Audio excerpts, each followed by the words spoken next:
केंद्रीय वित्त मंत्री निर्मला सीतारमण ने केंद्रीय बजट में उत्तर बंगाल के 4 उद्योग पर एक भी शब्द नहीं बोला। केंद्र की भाजपा सरकार ने सीधे तौर पर उत्तर बंगाल के 4 उद्योग को वर्षों तक वंचित रखा। इससे पहले 2021 के विधानसभा चुनाव के लिए प्रचार करने अलीपुरद्वार आए केंद्रीय गृह मंत्री अमित शाह ने 4 उद्योग के लिए 1000 करोड़ रुपए का विशेष फंड बनाने की घोषणा की।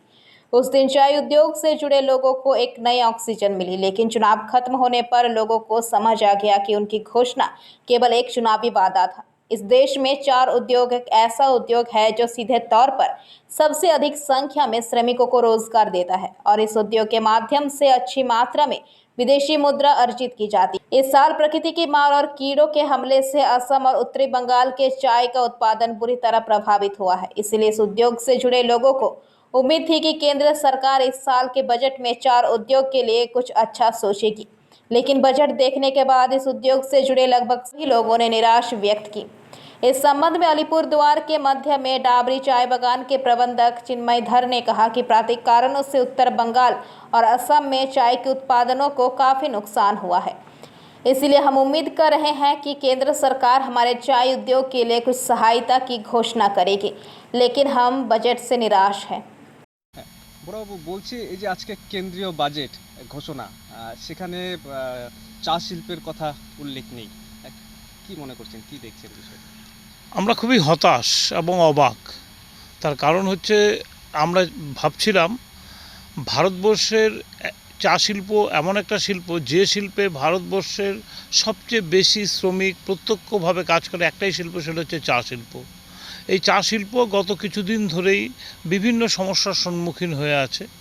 একদিকে অনাবৃষ্টি, অতিবৃষ্টি এবং পোকামাকড়ের উপদ্রব এবং বাজারে চাহিদার অভাবের জন্যে, চায়ের বাজার মন্দা যাওয়ার জন্যে চা শিল্প ধ্বংসের মুখে এসে দাঁড়িয়েছে। সেখানে আমরা সবাই লড়াই করছি।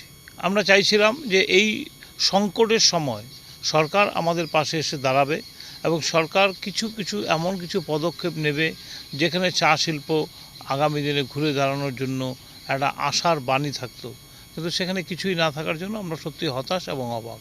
এই যে উত্তরবঙ্গে এবং পাশাপাশি পড়শি রাজ্য আসাম, সেখানেও একটা এরকমই সমস্যা কি? হ্যাঁ, পুরো ভারতবর্ষের কথাই বলছি, আমি শুধু পশ্চিমবঙ্গের কথা বলছি না। ভারতবর্ষে চা শিল্প এমন একটা শিল্প যেখানে সবচেয়ে বেশি সংখ্যক শ্রমিক প্রত্যক্ষভাবে কাজ করে একটাই শিল্প, সেটা হচ্ছে চা শিল্প।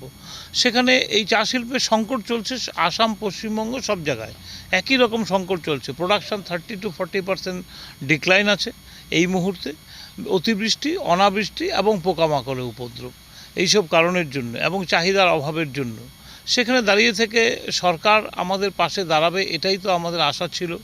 কিন্তু হয়তো কোনো কারণে সরকার আজকে আমাদের এই চা শিল্পের বাজেটে তার উল্লেখ নেই। পুরোপুরি বাজেট আমার পড়া হয়নি, তবে এক ঝলকে যা দেখলাম সে বাজেটে কিছুই উল্লেখ নেই চা শিল্পের কথা। চা শিল্পের কথা। আপনার নাম? চিন্ময় ধর, ম্যানেজার মাঝের W T state, chairman tea association of India North Bengal branch. Bureau report PBTV news.